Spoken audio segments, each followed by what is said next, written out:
네 번째 믿음의 계단에 올라서면 높은 산과 같은 영적 충만함과 깊은 골짜기처럼 나락으로 떨어지는 듯한 영적 경험을 하게 될 것입니다. 성도들은 말씀을 통해 무엇이 선이고 무엇이 악인지 분별할 수 있기 때문에 충만한 믿음이 인간의 본능과 부딪힐 때마다 아주 괴로운 것입니다. 충만할 때는 무엇이든지 감당할 수 있다는 생각으로 헌신하지만 인간적인 욕심에 사로잡히게 되면 한순간 추락하는 나약함을 드러내기도 합니다. 그래서 충만한 성도가 실족하면 회복하기가 훨씬 더 힘이 드는 것입니다. 사도 바울과 같은 사람도 인간의 의와 믿음이 충돌할 때는 날마다 자신을 쳐서 복종하며 죽기를 간구한다라는 고백을 했습니다. 사도 바울은 베냐민 지파의 좋은 가문에서 태어나 가말리엘 문화에서 엄격한 교육을 받으며 어려움 없이 성장을 했습니다. 그는 율법을 목숨처럼 지키는 율법주의자였어요. 그래서 율법대로 행하는 것이 하나님을 온전히 섬기는 것이다 라는 교육을 받고 성장을 했습니다. 그리스도인을 핍박하는 것이 하나님의 일이기 때문에 율법을 지키지 않은 교회와 그리스도인들을 핍박한 것입니다. 그래서 스데반이 돌에 맞아 죽는 것을 보면서도 당연하다는 생각을 했어요. 제자들을 위협하면서도 그는 아무런 죄책감이 없었습니다. 남녀노소를 막론하고 예수님을 믿는 사람들을 체포하기 위해서 다맥색에 가까이 이르렀을 때 갑자기 하늘로부터 감당할 수 없는 빛이 그를 둘러쌌습니다. 그때 그는 시력을 잃고 만 거죠. 그때 음성이 들리면서 사울아 사울아 네가 어찌하여 나를 핍박하느냐 하는 아주 엄한 음성이 들렸어요. 그러자 그는 놀라면서 누구십니까? 라고 물었습니다. 나는 네가 핍박하는 예수인데 너는 일어나 성으로 들어가라. 네가 앞으로 행할 일을 너에게 이를 자를 만나게 해주겠다라는 말씀을 하셨습니다. 이때 신기한 것은 사람들이 굉장히 많았는데 사울 외에는 하나님의 음성을, 예수님의 음성을 아무도 듣지 못했다는 것입니다. 그 빛도 그 많은 사람들이 있는데 사울만 본 거예요. 이것은 특별히 이방인의 사도로 사용하시기 위해서 사울을 택하여 부르셨기 때문에 사울만 듣고 볼 수가 있는 것입니다. 사도 바울은 그리스도의 강한 빛으로 인해 눈이 어두워지고 말았습니다.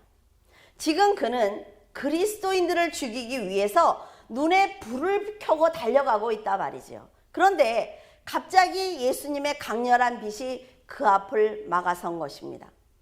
여러분, 하나님께서 여러분에게 어떤 사명을 주시기를 원하면 여러분들이 가는 길을 막으실 수가 있어요. 그럴 때는 생각해 봐야 합니다. 내 목적은 저기인데 왜 이 일이 계속 틀어지는지 한번 생각해 봐야 한단 말이죠. 바울은 이 순간 예수님이 살아계신 하나님이구나 라는 것을 깨닫게 되었습니다. 그리스도께서 지금 바울을 만나고 계신 이때에 놀라운 일이 일어납니다. 성령께서 성에 있는 아나니아에게 찾아가셔서 너는 일어나서 집가라 하는 거리로 가서 다소 사람 사울에게 안수를 해주어라 라는 명령을 하시는 거예요. 하나님께서 지금 사울과 아나니아에게 동시에 역사하고 계십니다. 만약에 여러분 생각을 해보세요. 자, 사울이 굉장한 사람입니다.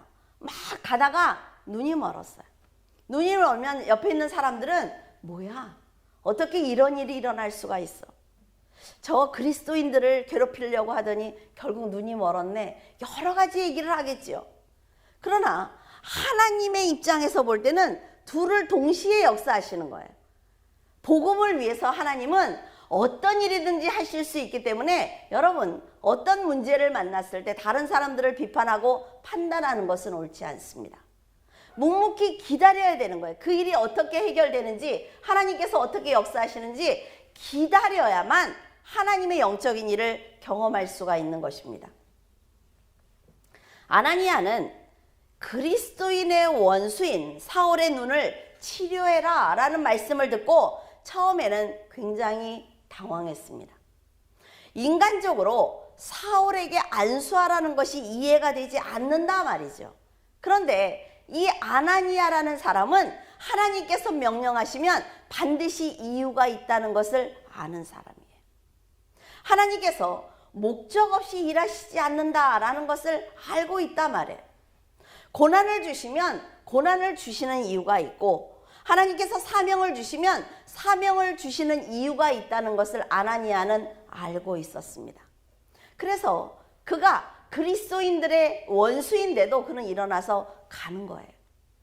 바울은 지금까지 그리스도 자체를 부정했기 때문에 그리스도인을 죽여도 죄의식이 없었고, 오히려 그들은 죽어 마땅하다는 생각을 가지고 있었습니다. 하지만 예수님을 만나고 나서 자기가 지금까지 죽이고 괴롭혔던 사람들이 살아계신 예수 그리스도의 백성이라는 것을 알고 굉장히 큰 충격을 받았습니다.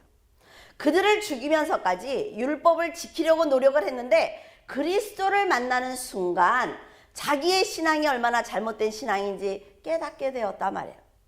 사도 바울은 그 즉시 유대인의 신앙을 버리고 그리스도를 영접하였습니다.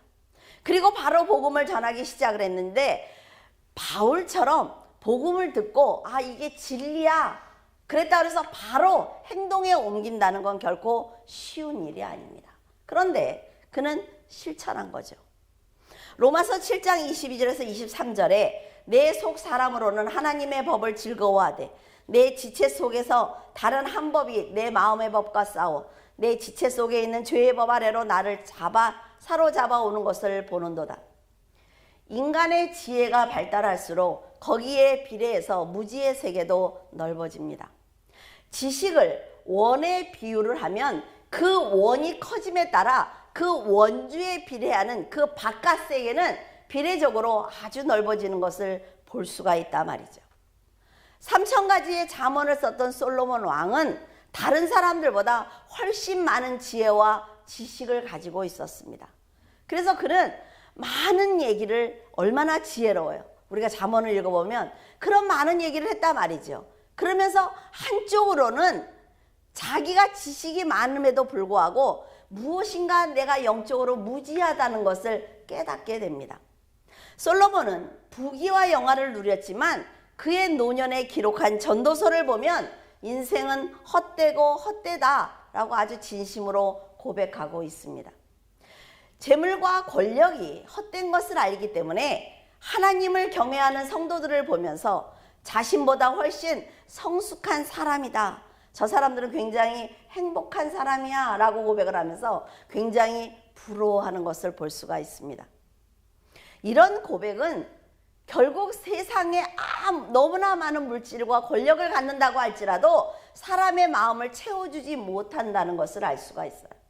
이처럼 하나님을 아는 지식이 쌓일수록 그 지식보다 더 높이 쌓여있는 영적 무지를 보게 되는 것입니다. 사도 바울 역시 예수 그리스도를 알아갈수록 인간이 하나님을 온전히 알고 섬긴다는 것이 한계가 있다는 것을 깨닫기 시작을 합니다. 그가 율법을 지킬 때는 행위로 하나님을 믿었는데 그리스도를 만나 보니까 구원은 행위가 아니라 믿음이라는 것을 알게 되었어요. 하지만 인간의 의의를 버려야만 지켜낼 수 있는 그 믿음을 사람들에게 전한다는 것이 너무나 힘겹다 말이죠. 아마 목회자들의 딜레마일 거예요. 말씀을 가르치면 가르칠수록 사람들은 그러면 어쩌라는 거야? 그러면 세상에서 내가 몸을 담고 사는데 그러면 어쩌라는 거야? 라는 질문을 계속적으로 받는단 말이죠. 사도 바울도 이것이 너무나 힘겨워서 심한 갈등을 겪게 되었습니다. 바울은 자기 안에서 두 마음이 치열하게 싸우는 것을 보았어요. 그도 육을 가진 인간이기 때문에 죄에서 자유로울 수가 없는 것입니다. 예수 그리스도의 희생으로 구원받은 것에 대한 감사와 인간적인 생각과 혈기가 부딪히면서 영적으로 갈등하게 되었을 것입니다. 이런 두 마음이 늘 갈등을 하지만 그는 하나님의 전적인 은혜가 붙들어 주셨기 때문에 믿음을 지킬 수가 있었던 거예요. 높은 산봉우리를 믿음이 충만한 자라고 한다면 낮은 곳은 인간의 본성과 세상의 유혹으로 갈등하는 자리일 것입니다. 성도들의 신앙은 높은 산처럼 충만할 때가 있습니다. 내가 무엇이든지 할 수 있다라는 생각을 할 때가 있단 말이죠. 그런데 갑자기 낮은 골짜기에 떨어진 것처럼 자신의 연약함을 볼 때가 있어요. 나는 아무것도 할 수가 없어.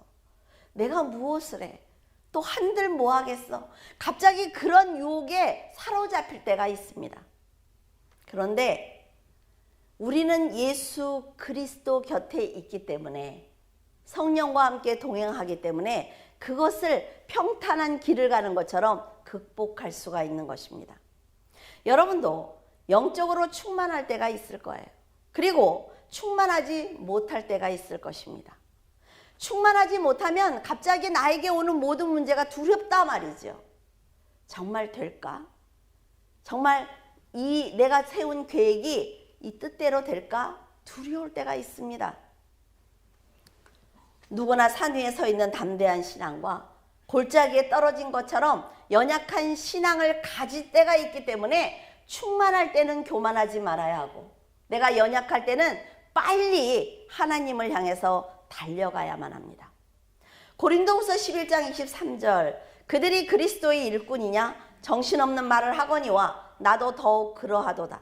내가 수고를 넘치도록 하고 옥에 갇히기도 더 많이 하고 매도 수없이 맞고 여러 번 죽을 뻔하였으니. 그리스도를 만난 후에 사도 바울의 삶은 완전히 달라졌습니다. 지금까지 가졌던 인간적인 생각과 습관을 버리고 뼛속까지 그리스도인으로 살기 위해서 말씀으로 무장했기 때문에 그래요. 사도 바울은 주님을 영접한 뒤에 영원 구원에만 관심을 두었기 때문에 모든 열정을 전도하는 데 쏟았습니다. 복음을 전하다가 붙잡혀서 39대씩 5번의 매를 맞았어요. 3번의 태장을 맞았습니다. 이 태장이 뭐예요? 채찍에다가 그 뼈를 날카롭게 그 안에다 넣어서 휘두를 때였대요. 그 날카로운 뼈가 바깥으로 나오는 거지요. 그래서 몸을 확 휘감는 거예요. 살점이 다 떨어지는 것입니다. 그거를 3번이나 맞았대요. 그래서 로마 시민권을 가진 사람은 절대로 태장을 맞지 않습니다. 근데 사도 바울이 로마 시민권자잖아요.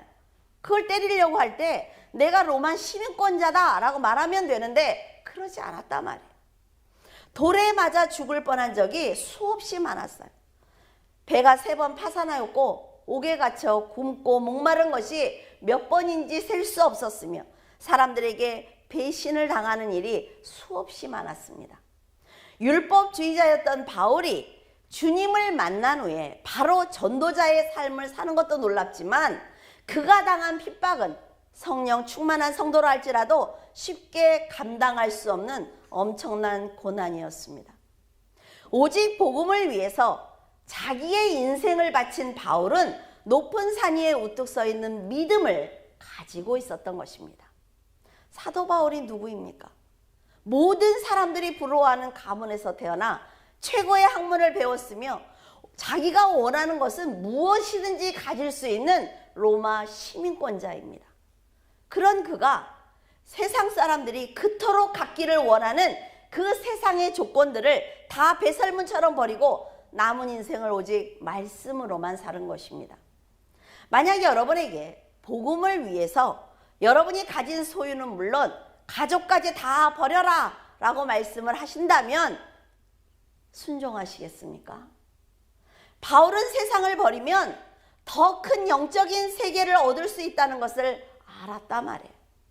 보이는 세상보다 더 큰 영의 세계가 있다는 것을 깨달았기 때문에 기꺼이 그리스도인으로 살아갈 수가 있었던 것입니다. 하지만 바울 역시 육을 가진 사람이에요. 그래서 자기가 다짐하고 또 다짐하지만 골짜기에 떨어지는 것처럼 낙심하고 주저앉을 때가 있었습니다. 이럴 때는 십자가의 보혈로 구원하신 그리스도의 사랑에 의지해야만 실족하지 않습니다. 바울은 유대인들에게 엄청난 핍박을 받았지만 눈물로 세운 교회들이 유대인의 핍박을 이겨낼 수 있도록 그는 날마다 기도한 거예요. 그는 복음이 생명이라는 것을 알고 있었습니다. 그래서 소아시아와 마게도냐에 세운 모든 교회들이 부흥하기를 간절히 기도한 것입니다. 하나님께서는 이렇게 높은 산 위에 서서 믿음을 지키고 있는 성도에게 말씀을 맡기시고 영혼을 살릴 수 있도록 역사하고 계십니다. 여러분도 영혼을 품을 수 있도록 큰 그릇이 되기를 바랍니다. 고린도후서 12장 7절에서 8절, 여러 계시를 받은 것이 지극히 크므로 너무 자만하게 하지 않게 하시려고 내 육체의 가시 곧 사단의 사자를 주셨으니 이는 나를 쳐서 너무 자만하게 하지 않게 하려 하심이니라. 이것이 내게서 떠나기 위하여 내가 3번 주께 간구하였더니. 사도 바울은요, 하나님 나라에 직접 올라가서 그 낙원을 보는 축복을 받은 사람입니다. 그리고 그의 손수건만 이렇게 덮어도 병이 낫단 말이죠. 그런 능력을 가진 사람이에요. 근데 그의 몸은 연약하기 그지없었어요. 유대인은 바울을 괴롭히기 위해서 바울이 가는 모든 것을 따라다녔습니다. 그런데 가만히 보니까 그는 다른 사람들은 다 치료하는데 자기는 자기의 병은 치료하지 못해서 그러고 다니는 거예요. 그러니 얼마나 조롱을 했을까요? 하나님을 믿으면 병도 가난도 원수도 없어야 한다는 것이 일반적인 생각입니다. 하지만 병으로 고생하는 바울을 보면 하나님께서 얼마나 공평하신 분인지 알 수가 있단 말이죠. 하나님께서 바울에게 주신 은혜는 사도 바울 역시 하나님께서 치료해 주시지 않으면 치료받을 수 없는 연약한 자라는 것을 깨닫게 하신 것입니다. 내가 많은 사람을 치료하고 많은 사람을 전도하지만 하나님이 나를 구원하시지 않으면 나는 구원받을 수가 없어 라는 걸 깨닫게 하신 거예요. 원수를 통해 자신도 하나님의 보호를 받아야 되는 아주 연약한 존재구나 라는 것을 깨닫게 하신 것입니다. 그래서 그가 어쩌면 겸손했는지도 몰라요. 바울의 신앙은 산처럼 높았습니다. 하지만 그에게도 인간적인 연약함이 있기 때문에 하나님이 없이는 살 수가 없었던 것입니다. 만약에 여러분 앞에 눈이 짓무르고 눈곱이 잔뜩 꼈어요. 그런 바울이 복음을 전한다면 너무 은혜가 돼요. 어쩌면 저렇게 눈곱이 저렇게 꼈는데도 복음을 잘 전하세요. 이렇게 굉장히 은혜 받으실 것 같아요? 그렇지 않습니다. 그러니까 우리는 어때요? 내가 가난하면 부자한테 가서 복음을 전하지 못하는 거예요. 똑같은 것입니다. 그 사람이 뭐라 그러겠어요? 너나 잘 살아. 나한테 그 복음 전하려고 하지 말고 너나 잘 살아. 네 병이나 고쳐. 그러지 않았을까요? 그 나보다 좀 나은 사람, 바울은 굉장히 못생겼었나 봐요. 자기보다 조금 더 잘생긴 사람한테 복음을 전하는 건 결코 쉽지 않단 말이에요. 성도들도 그런 말을 하지 않습니까? 우리는 거저받았어요. 우리는 구원을 거저받았어요. 난 천국에 가요. 이렇게 막 얘기하다가도 내가 가난하거나 건강하지 못하면 부끄러워해요. 복음을 전할 수 없다고 말을 합니다.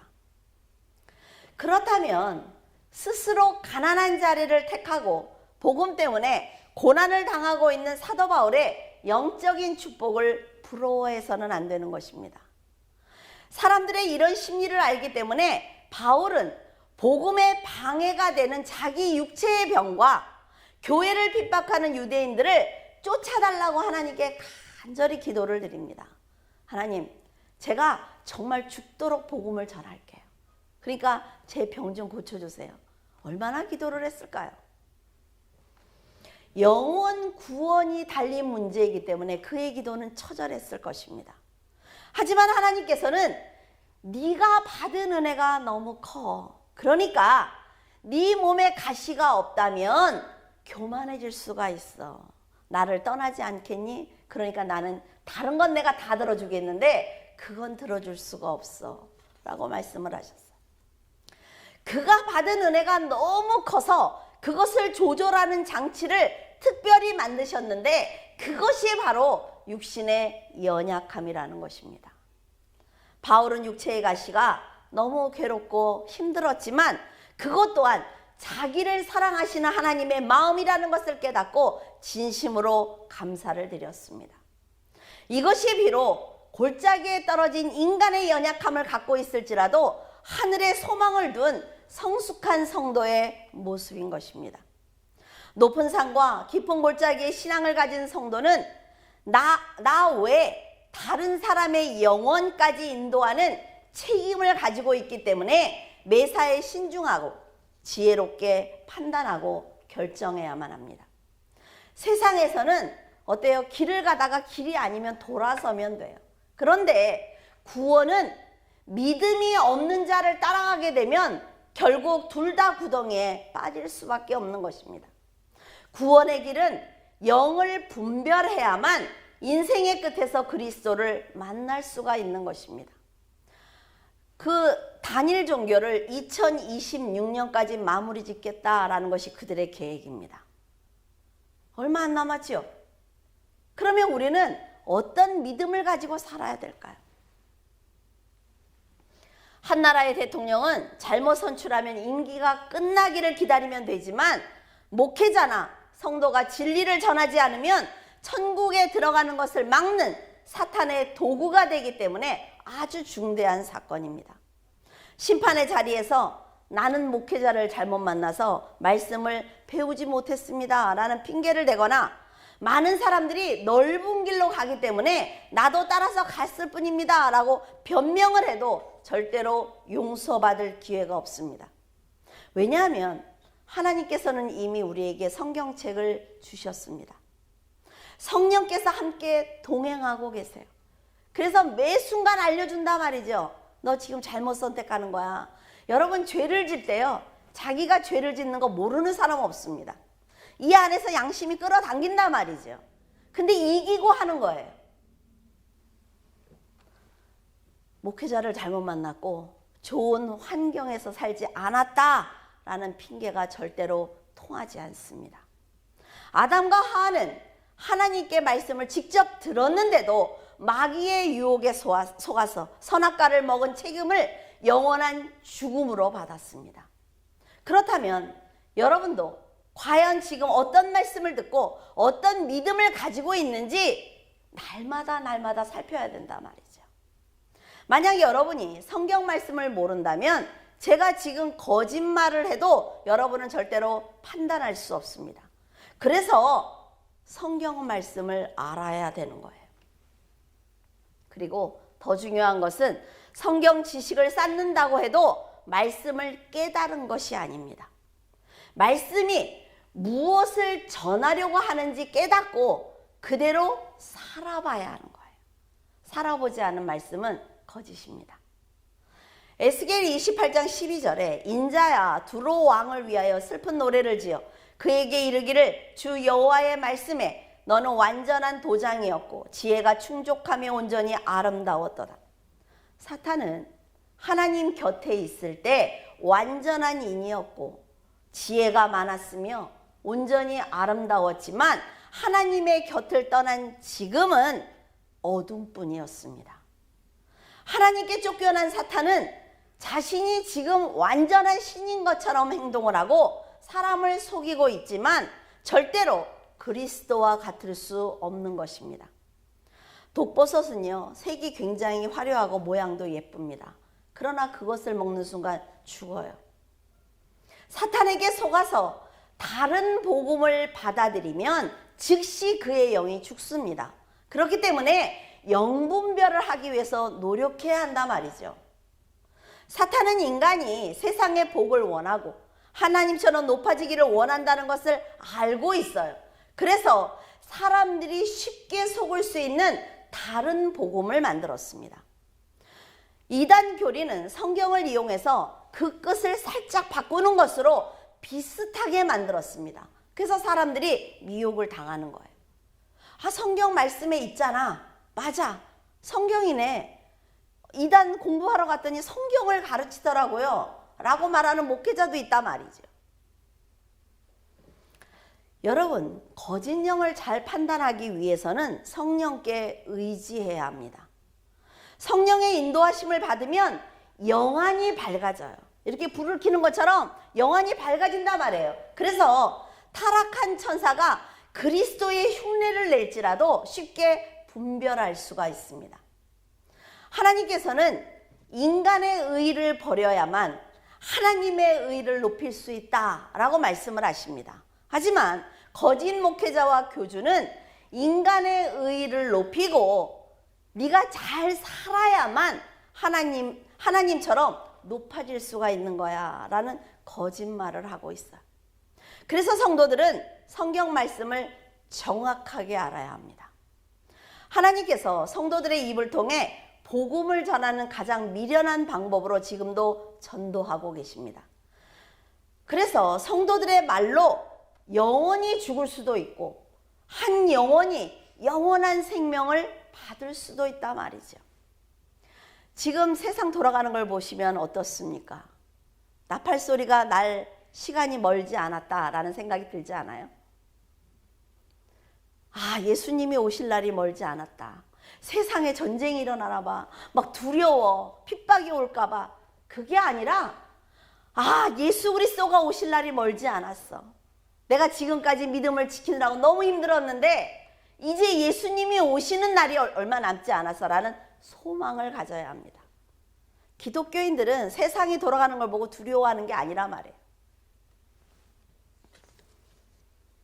지금 돌아가는 세상을 보면서 성도들은 내가 어떻게 살아야 하는지, 내가 어떻게 살아왔는지 그 답이 나올 것입니다.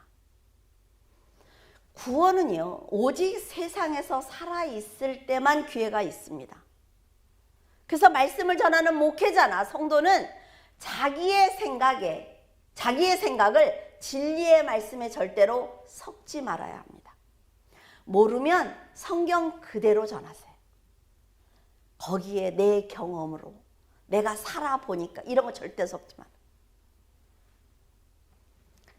그러면 복음을 들은 사람들은 그 복음을 들었기 때문에 이제 스스로의 갈 길을 결정해야만 합니다. 많은 사람들이 가는 넓은 길을 택할 것인지, 좁고 협착하지만 진리의 길을 선택할 것인지, 그것은 스스로가 책임지는 것입니다. 훗날 모든 사람은 심판대 앞에 섭니다. 심판대 앞에 서는데 너무 두려운 거는 내가 세상에서 살았던 것을 내 혀로 말하는 거예요. 직고합니다. 그런데 더 무서운 것은 하나님의 심판대 앞에 서면 내 혀가 거짓말을 할 수 없다는 거예요. 아무리 거짓말을 하고 싶어도 절대로 할 수가 없습니다. 그렇다고 해서 심판대 앞에서 말을 멋있게 했다 그래서 판결이 달라지는 것은 아닙니다.